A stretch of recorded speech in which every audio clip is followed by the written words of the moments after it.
I started to just out of nowhere have heart pain, like stabbing, throbbing pain in my heart, and I have pretty bad heartburn, and I was like, oh my God, is this heartburn? Like, or am I having a panic attack?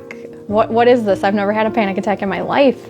And I called Eric in after about a couple minutes, and I was like, something doesn't feel right. I said, I know my body, and I've never had this before, and I don't feel like something's right. We got in the car and we went to Mugwanago, and they ran a stat EKG on me, and I could tell right away everybody's faces were just like, this isn't good. And I was like, tell me, like, what's going on? What is happening to me? And they had the cardiologist come in, and he's like, I think you're having a heart attack.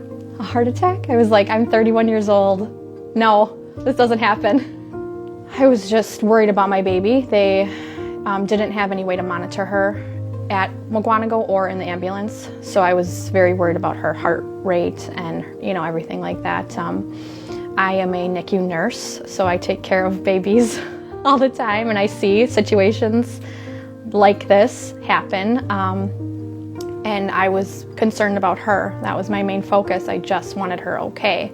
Being a mother already, I was like, my kids are my everything. So the cardiologist was trying to put a stent in my wrist all the way up to my heart, and was trying to keep that artery from dissecting. It just kept tearing apart, and she couldn't save it. She said, if I keep trying, you're gonna have no artery left. So she said, we can't do this, and the only other option is open heart surgery.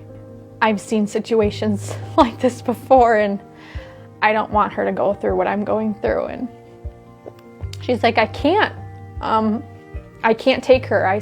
She said, I have to collaborate with the other doctors to see what's best for you. And at that point I was like, take her, let her live. I had made that decision already in my head that it could be her. And that was a very, very hard decision to make, knowing that I had kids at home, but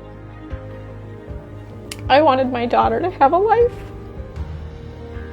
So I begged them. I said, you have to get my husband back here.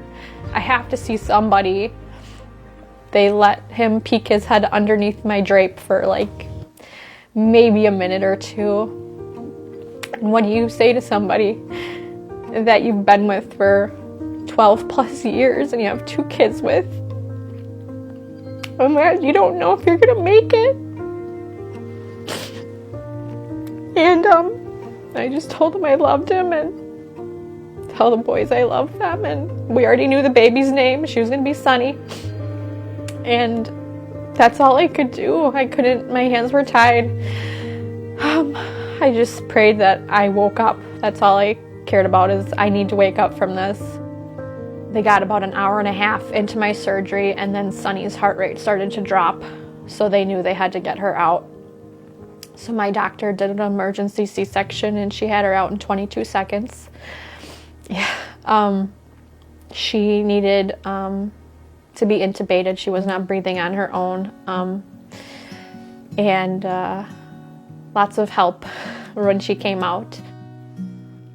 I woke up in the ICU the next morning around 6:30, and the first thing I saw was her picture on the wall of my room. She's here, she's alive, and I'm like, we both made it through.